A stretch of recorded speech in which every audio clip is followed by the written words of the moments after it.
Hello everyone, कैसे हैं आप लोग। आई होप आप सभी बहुत अच्छे होंगे।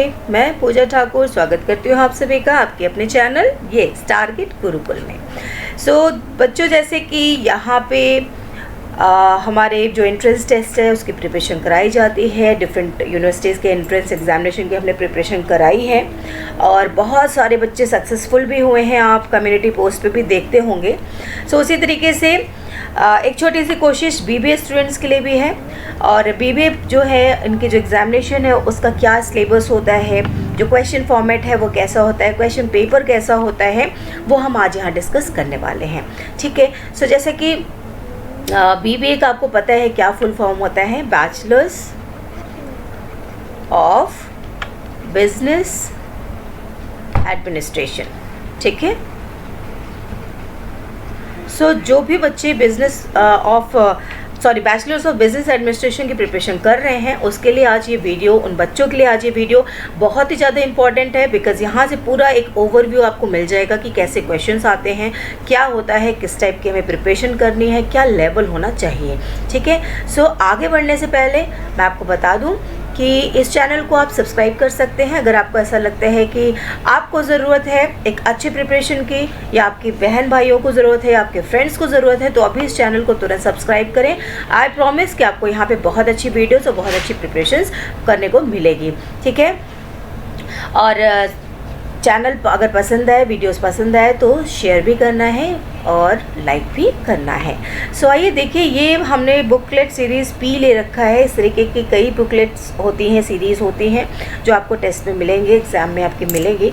ये एंट्रेंस टेस्ट का पेपर 2020 का है, आप देख सकते हैं। ठीक है। और एकदम एक्चुअल पेपर है, ये किसी बच्चे से हमने ली है। और ये यहाँ पे आपको इस तरह से पेपर में कुछ इंस्ट्रक्शंस लिखे होते हैं जो आपको पहले से ही पढ़ के जाना चाहिए और एक बार वहाँ नज़र दौड़ा लेना चाहिए कि भाई क्या है, वही इंस्ट्रक्शन से कि कुछ अलग है। ठीक है। इसे ज़रूर पढ़ लेना चाहिए एक बार। ठीक है। ये आपका आधा काम कर देता है अगर आप इंस्ट्रक्शन, आपको सारी चीज़ें पता रहती हैं। ठीक है। अब मैं आपको जैसे बता दूं, यहाँ क्वेश्चन यहाँ से स्टार्ट हो गया है और एक मैं आपको चाहती हूँ कि एक आपको बता दूँ कि क्या सिलेबस होता है। तो मैं थोड़ा यहाँ ऊपर आऊँगी ना। देखिए, जो आपका सिलेबस होता है वो क्या होता है, ये सारा बिजनेस से रिलेटेड होगा। ठीक है। और इसमें जो कॉमन होगा वो होगा कॉमन आपका जनरल इंग्लिश का। ठीक है। जो सभी के लिए कॉमन होता है, लगभग सभी एंट्रेंस टेस्ट में ही आता है, वो आता है आपका 15 मार्क्स का। ठीक है। और नेक्स्ट है आपका जीके का। मैं जीके लिख देती हूँ, जनरल नॉलेज, राइट। ये भी अगेन आपका कितने मार्क्स का होता है, ये भी 15 मार्क्स का होता है। इसके बाद जनरल मैथ्स आता है आपका, ठीक, हाई स्कूल लेवल तक का आता है, ये आता है 10 मार्क्स का, राइट। इसके बाद बिजनेस स्टडीज़, जो कॉमर्स के बच्चे हैं वो जानते होंगे बहुत अच्छे से। जो अदर स्ट्रीम से बीबीए करना चाहते हैं उन्हें ये पढ़ना पड़ेगा, उनका नॉलेज लेना पड़ेगा बिजनेस स्टडीज़ में। लाइक जो इंटरमीडिएट लेवल का बुक कीपिंग होता है, अकाउंटेंसी होता है, उसमें से क्वेश्चंस आते हैं जो कि यहाँ आपको 10 मार्क्स का मिलेगा। ठीक है। इसके अलावा बिजनेस ऑर्गेनाइजेशन, ठीक है, बिजनेस ऑर्गेनाइजेशन है जो, इसके भी कई सारे क्वेश्चंस आते हैं। ये जो है ये भी आपके 10 मार्क्स का आता है। ठीक है। इसके बाद आपके पास एलिमेंट्री होता है, एलिमेंट्री इकोनॉमिक्स। तो एलिमेंट्री इकोनॉमिक्स जो है ये भी आपका 10 मार्क्स का आता है। हमारी मंजू मैम है जो इकोनॉमिक्स पढ़ाती हैं, वहाँ से भी आप हेल्प ले सकते हैं, उनकी वीडियोज़ को भी देख सकते हैं, काफ़ी हेल्प मिलेगा, आई एम श्योर। और ये है बिजनेस एनवायरनमेंट। ठीक है। ये भी एक सब्जेक्ट है जो कि आपको क्या करना है, प्रिपेयर करना है, और ये भी सेम 10 मार्क्स का है। बाकी बैंकिंग से रिलेटेड क्वेश्चंस है, जिसमें आपको आरबीआई, जो गवर्नमेंट के रूल्स रेगुलेशन होते हैं बैंक्स के, और कौन किसको वो कंट्रोल करता है या रूल करता है, क्या करता है, किस तरह से उसका पूरा प्रोसेस है, कौन से गवर्नमेंट बैंक है, कौन से सेमी गवर्नमेंट बैंक है, और प्राइवेट बैंक है, सभी का आपको नॉलेज होना चाहिए। ठीक है। तो ये भी अगेन 10 मार्क्स का आता है। और आपका प्रिंसिपल्स ऑफ जनरल मैनेजमेंट आता है। ठीक है। प्रिंसिपल्स ऑफ जनरल मैनेजमेंट आएगा, मैनेजमेंट में शॉर्टकट लिख दे रही हूँ। ठीक है। And applied areas of management, management का जो मेन काम है वो यहाँ पे आपको आएगा। मैनेजमेंट किस चीज़ से रिलेटेड, आपके बिजनेस से रिलेटेड, राइट। तो ये आपका ओवरऑल वो रहता है, पूरा पेपर है। अब इसे आप काउंट कर लें, ये पेपर पूरा का पूरा कितने मार्क्स का जाएगा आपका, वो यहाँ देख सकते हैं कितने मार्क्स का है, 200 मार्क्स का, राइट।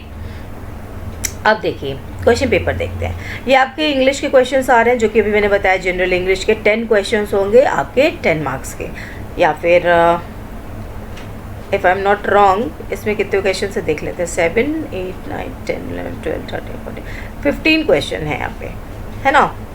तो 15 क्वेश्चन है, किसी तरह से डिवाइड किया गया, मुझे एग्जैक्ट मार्क्स का डिवीज़न नहीं पता है, ठीक है। अब जो भी है 1/3 है, अब जो भी मार्क्स है आई डोंट नो, लेकिन ये क्वेश्चन ऐसे ही आते हैं आपके क्वेश्चन, सॉरी ये जो है ये नंबर ऑफ क्वेश्चंस है, सॉरी ये जो है ना 15, ये मैंने शायद आपको बता दिया मार्क्स ने, these are questions, number of questions, ठीक है। 15 क्वेश्चंस, इसके 15 क्वेश्चन, मैथ्स के 10 क्वेश्चन, बिजनेस स्टडीज़ के 10 क्वेश्चन, और आपकी बिजनेस एलिमेंट्री के 10 क्वेश्चंस, एलिमेंट्री इकोनॉमिक्स के, बिजनेस एनवायरनमेंट के, बैंकिंग के, सभी के 10 मार्क्स आते हैं। भाई फिर से बोलते हैं 10 क्वेश्चंस आते हैं, राइट, ओके। तो ये हमने देख लिया कि कितने कितने क्वेश्चंस आते हैं। तो ये रहे आपके, देखिए इंग्लिश के यहाँ पे 15 क्वेश्चंस हैं, ठीक है। अब ये जीके क्वेश्चन से स्टार्ट हो रहे हैं। अगेन मेरे ख्याल से हमने कितना देखा था, कितने आते हैं, जीके के भी 15 क्वेश्चन आते हैं। तो यहाँ जीके के भी 15 क्वेश्चन यहाँ पे ख़त्म हुए, ठीक है। आप देख लेते हैं, यहाँ पे आपका मैथ्स शुरू हो रहा है, नहीं अभी ये चल ही रहा है, जीके चल रहा है, 30 तक जाएगा, यस 30 तक गया। अब ये 31 से आपका क्या शुरू हो जाएगा, 31 से आपका मैथ्स शुरू हो जा रहा है, क्लियर है। ये मैथ्स का पूरा क्वेश्चन पेपर आ रहा है, हिंदी इंग्लिश दोनों में लिखा हुआ आएगा, जो भी आपको फिजिबल हो, इजी हो, समझ सकते हो वो आप पढ़ेंगे। सीधा इसका कितने क्वेश्चंस आएगा, 10 क्वेश्चंस आएंगे मैथ्स के, ठीक है। ये आपका यहाँ पे देखिए 40 पे ये क्वेश्चन मैथ्स के ख़त्म हो रहा है, ठीक है। 10 यहाँ से आपका क्या स्टार्ट हो जा रहा है, बिजनेस स्टडीज़ का, जो आपका बुक कीपिंग और अकाउंटेंसी देख रहे हैं, एसेट्स वगैरह पूछ रहा है, डबल एंट्री सिस्टम पूछ रहा है, तो ये सारा एंट्री और अकाउंटेंसी से रिलेटेड आपके क्वेश्चंस बनते हैं। और क्रेडिट है, ठीक है, अकाउंट का है, लाइबिलिटी है, और लॉसेस हैं, प्रॉफिट एंड लॉसेस हैं, लेजेस हैं, ये सारी चीज़ें आपकी क्या हो जाती हैं, आपके बिजनेस स्टडीज़ में आती हैं, ठीक है। देन इसी तरह से क्वेश्चन आप देखते जाइए, तो यहाँ पे नेक्स्ट क्वेश्चन हमें मिलेंगे बिजनेस ऑर्गेनाइजेशन से रिलेटेड, है ना। यहाँ पे देखो ये सारे क्वेश्चंस जो हैं, 1 for all and all for 1 ये क्या है ना, और फॉरेन ट्रेड क्या है, पूल क्या है, ये सारी चीज़ें जो दिख रही हैं। माइक्रो इकोनॉमिक्स देखिए, अभी बिजनेस एलिमेंट्री इकोनॉमिक्स के क्वेश्चंस आ रहे हैं, माइक्रो इकोनॉमिक्स या मैक्रो इकोनॉमिक्स, ये सब आपको पता होना चाहिए। डिमांड कर्व क्या होता है पता होना चाहिए, कैसे चलता है, और सब्स्टिट्यूट्स वगैरह क्या होते हैं, ये प्राइस टेकर, ये सारी चीज़ें देखो, ये कैपिटलिस्ट, मिक्स्ड इकनॉमी, ये सारी चीज़ें क्या होती हैं, ये सब हमें पता होना चाहिए। अब देखिए air pollution environment protection act आप देख रहे हैं, ये क्वेश्चंस किससे रिलेटेड है, ये क्वेश्चंस आपके बिजनेस एनवायरनमेंट वगैरह से रिलेटेड है, ठीक है। अब ये आपके बैंकिंग के कुछ क्वेश्चंस आ रहे हैं, ठीक है, पॉलिसी वगैरह है, और बार्टर सिस्टम, ये सारे क्वेश्चंस आप देख सकते हैं। यहाँ पे वर्ल्ड बैंक ग्रुप जो है, बैंकिंग से रिलेटेड क्वेश्चन आ गए। SBI बैंक से, जैसे which one is called banker of banks किसे कहते हैं, है ना, RBI को कहते हैं ना। तो इस तरीके से क्या है, आपको ये डिफरेंट क्वेश्चंस आपको यहाँ पे दिख रहे हैं, जिससे आपको आइडिया लग रहा है। देखिए नाबार्ड क्या होता है ना, फादर ऑफ साइंटिफिक मैनेजमेंट। अब ये मैनेजमेंट का क्वेश्चन जो हमारा लास्ट था, principles of general management and applied areas of management, जो कि जिसमें 10 क्वेश्चंस आते हैं, वो हमारे ये है 10 क्वेश्चंस, देख रहे हैं, 10 क्वेश्चंस हमारे यहाँ पे ख़त्म होते हैं। सो ये है आपका ओवरऑल आपका पेपर, ठीक है। ये इस तरह से आपका पेपर आता है, एग्ज़ाम होगा, इतने 200 मार्क्स का होता है। नंबर ऑफ़ क्वेश्चंस कितने होते हैं वो भी मैंने आपको बता दिया। अब मैं आपको इंग्लिश का पेपर सॉल्व करके बता देती हूँ कि उसके क्या आंसर्स होते हैं या किस तरह के क्वेश्चंस हैं, ये कैसे हमें उसे सॉल्व करना चाहिए। और अगर बाकी भी आपको जो सब्जेक्ट हैं उसके सॉल्व पेपर चाहिए या सॉल्यूशन चाहिए, तो आप हमें कमेंट में लिख के बताएं कि किस किस सब्जेक्ट का चाहिए या पूरे पेपर का चाहिए। We will provide you that, ठीक है।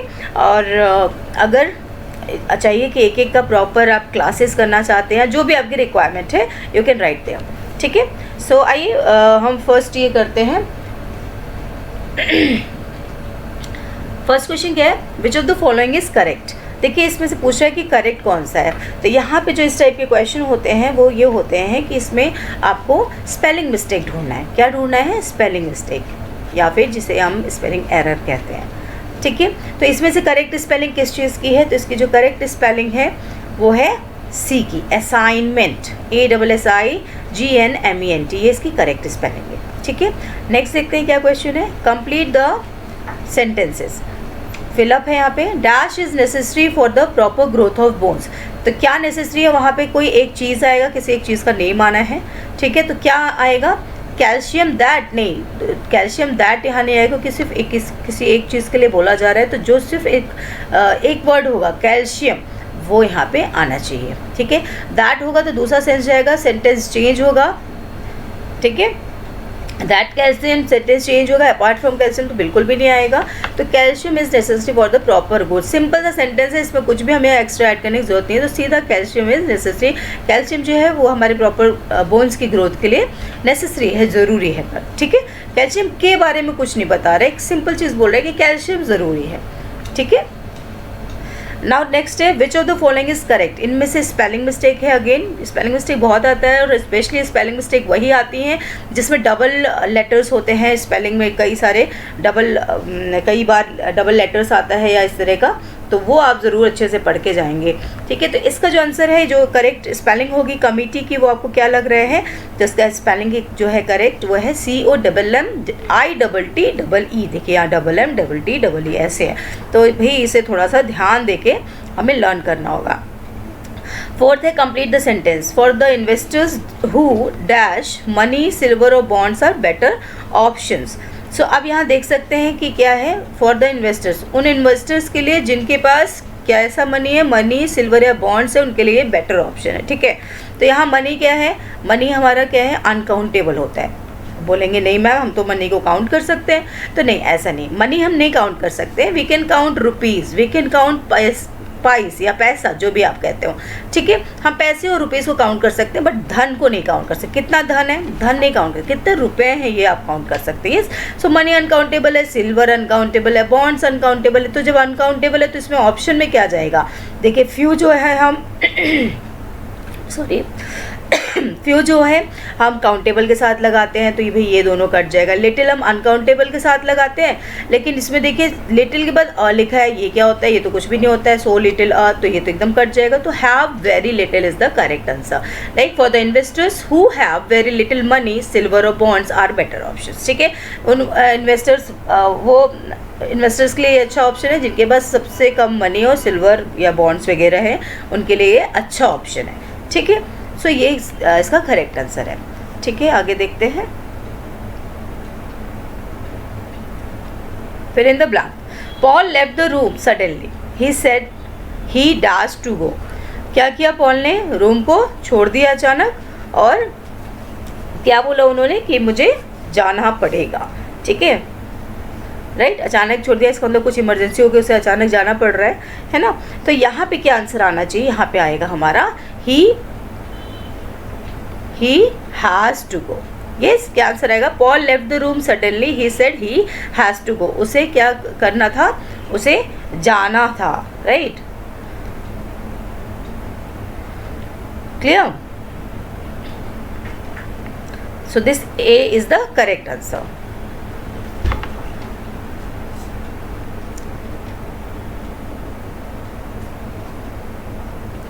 now next question 9th, fill in the blanks। The police officer stopped, बेटी पास्ट टेंस में था ना हमारा। देखिए ये लेफ्ट पास्ट टेंस पे है, तो हैज़ का हमारा हैड हो जाएगा। ये ऐसी मिस्टेक्स होती है, हम थोड़ा सा भी अगर मिस्टेक करते हैं तो तुरंत हमारी गलती आ जाती है। देखिए यहाँ लेफ्ट था ना, तो हम बता रहे हैं कि पॉल ने रूम छोड़ दिया क्योंकि उसने कहा कि मुझे जाना पड़ेगा, तो उस चीज़ के लिए कर रहे हैं, तो हैड होगा यहाँ पे। ठीक है, पास्ट के बारे में बता रहे हैं ना। fill in the blank, the police officer stopped us and asked us where के बाद देखिए क्या लगता है? where were we going, are we going, we are going, we were going। इनमें से क्या आएगा? तो देखो अगर हम क्वेश्चन बनाते हैं ना, लाइक आप अक्सर बोलते होंगे हाउ आर यू, क्या बोलते हैं? How are you. तो आप क्या करते हैं, हाउ जो क्वेश्चन वर्ड है उसके बाद आप वर्ब का यूज़ करते हो, जो हेल्पिंग वर्ब है उसका यूज़ करते हो, उसके बाद यू लगाते हैं। तो ये क्वेश्चन फॉर्मेशन के लिए इस तरीके से पहले वर्ब आता है, उसके बाद आपका सब्जेक्ट आता है। लेकिन जब इस तरह से क्वेश्चन होता है, हम जो WH वर्ड है उसे इस तरीके से यूज़ करते हैं, तो इसमें पहले हमारा सब्जेक्ट आना चाहिए, उसके बाद वर्ब आना चाहिए, ठीक है। तो यहाँ सब्जेक्ट पहले कौन सा आ रहा है, सब्जेक्ट यहाँ आ रहा है, फिर वर्ब आ रहा है, फिर ये आ रहा है, यहाँ भी सब्जेक्ट आ रहा है, फिर वर्ब आ रहा है, यहाँ आ रहा है, और ये दोनों तो रॉन्ग है क्योंकि इन दोनों में पहले ही क्या आ रहा है, वर्ब आ रहा है। अब इन दोनों में से क्या करेक्ट होगा देख लेते हैं। सिंगुलर प्लूरल क्या है, the police officer stopped us and asked us where, कितने लोग हैं, हम सब लोग हैं, वेयर वी वर गोइंग, ठीक है। हम यहाँ, अच्छा ये प्रेजेंट टेंस के लिए हो गया, आर ये हो गया हमारा पास्ट टेंस के लिए। तो यहाँ पास्ट टेंस की बात हो रही है, स्टॉप्ड, रोका, ठीक है। तो यहाँ पे भी पास्ट टेंस होगा, इट मीन्स क्या आंसर होगा हमारा, वी वर गोइंग, ठीक है। नेक्स्ट देख लेते हैं, Hema works 6 days a week. 6 days एक वीक में होगा ना, एक वीक में 6 दिन काम करती है, तो इसके साथ हमारा क्या जाएगा, अ वीक, करेक्ट। नेक्स्ट है, which one is correctly spelled, again spelling error है, मैं आपको बता दूं कि इसका करेक्ट आंसर NEIGHBOUR होगा। अब हम क्वेश्चन को 12 को देख लेते हैं। अच्छा 5 नहीं देखा, ऐसे कर लिया हमने, कोई बात नहीं, यहाँ से कर लेते हैं।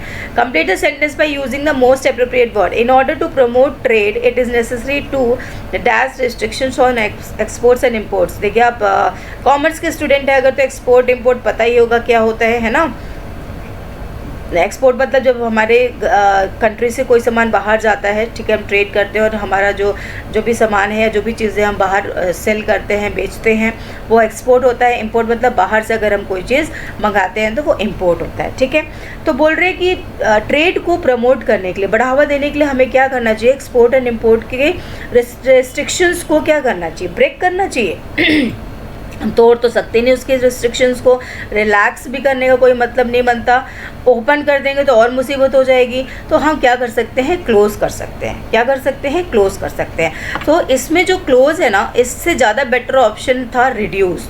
हम बंद तो नहीं कर सकते हैं, लेकिन हम रिड्यूस ज़रूर कर सकते हैं ना, कम कर सकते हैं। हाँ, रिड्यूस होता तो ज़्यादा ऑप्शन था, बट भाई एग्जामिनर है, जो भी पूछ ले हमें उसके अकॉर्डिंग आंसर करना है, ठीक है। Next is the British enjoyed monopoly dash textiles for a long time. तो क्या है, ब्रिटिश ने क्या किया, मोनोपोली किस चीज़ में मोनोपोली दिखाई, टेक्सटाइल्स में काफ़ी लंबे समय तक उसने अपना अधिकार करके रखा और अकेले ही राज किया, है ना। तो इसमें क्या आंसर आएगा, on textiles, in textiles, sorry in textiles, of textiles, with textiles या इनटू टेक्सटाइल्स। तो इस पर करेक्ट आंसर आपका होगा, वो होगा ए, इन टेक्सटाइल्स। टेक्सटाइल्स में उन्होंने बहुत टाइम तक राज किया, ठीक है। अब नेक्स्ट देख लेते हैं,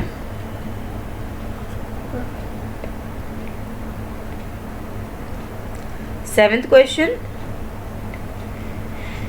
complete a sentence by using the most appropriate words. He sold his property because he was dash a lot of। तो यह क्या है, उसने अपनी प्रॉपर्टी बेच दी क्योंकि वो क्या था, बहुत सारे डेबिट में के under a lot of debt, बहुत सारे कर्ज में डूब गया था, ठीक है। तो इसका करेक्ट आंसर अंडर डेट आएगा, ठीक है। 12th, if I were rich. देखिए वर के साथ हमेशा वुड जाता है, ये बहुत ही कॉमन क्वेश्चन आता है। जब यहाँ वर लिखा होगा फ्यूचर के लिए, किसी चीज़ के लिए या विशेष के लिए हम इसका यूज़ करते हैं। तो if I were rich I would, क्या वुड दिख रहा है आपको, ये रहा C, I would travel a lot, ये इसका करेक्ट आंसर है। क्लियर, आप भी सीख लीजिए। Now fill in the blanks, dash a little longer but I really have to go now. मैं थोड़ा देर और रुकना चाहता हूँ, बट रियली मुझे अभी जाना है, ठीक है। तो यहाँ आप क्या लिखेंगे, यहाँ लिखा है I would stay a little longer, मैं थोड़ी देर और रुकता बट मुझे अभी जाना है, तो यहाँ वुड का यूज़ होता है, आई वुड स्टे, ठीक है। Next, Seema has been working here अब यहाँ has been working, has been plus ING आता है तो हम फॉर या सिंस का यूज़ करते हैं, ठीक है। अब फॉर 6 मंथ्स करेक्ट है या सिंस 6 मंथ्स करेक्ट है, तो मैं बता दूँ जो 6 मंथ्स है वो पर्टिकुलर डेट तो बता नहीं रहा है, नहीं पता चल रहा है ना कौन से 6 मंथ्स, विच 6 मंथ्स, तो नहीं क्लियर हो रहा है। तो यहाँ पे हमारा जब क्लियर नहीं होता है टाइम तो हम यहाँ फॉर का यूज़ करते हैं, ना कि सिंस का। अगर पर्टिकुलर टाइम पीरियड होता है सिंस जनवरी तो ठीक है, वो सही होता, सिंस 1950 तो ये सही होता, ठीक है। तो इस तरीके से हम इसको सिंस का यूज़ करते हैं। अभी मैं थोड़ा जल्दी करूँगी बिकॉज टाइम हम ज़्यादा ले रहे हैं। नाउ 15 द अपोजिट ओ होगा, अपोजिट ऑफ कीन इज़, कीन का मतलब क्या होता है, कीन का मतलब होता है बहुत ही ज़्यादा किसी चीज़ को जानने की इच्छा रखना या खुद से आगे बढ़ के पता करना, जानना, तो ये विलिंग करना, ठीक है। इसका जो सिनोनिम आप कहेंगे तो वो विलिंग हो जाएगा, तो इसका एंटोनिम क्या हो जाएगा, अनविलिंग।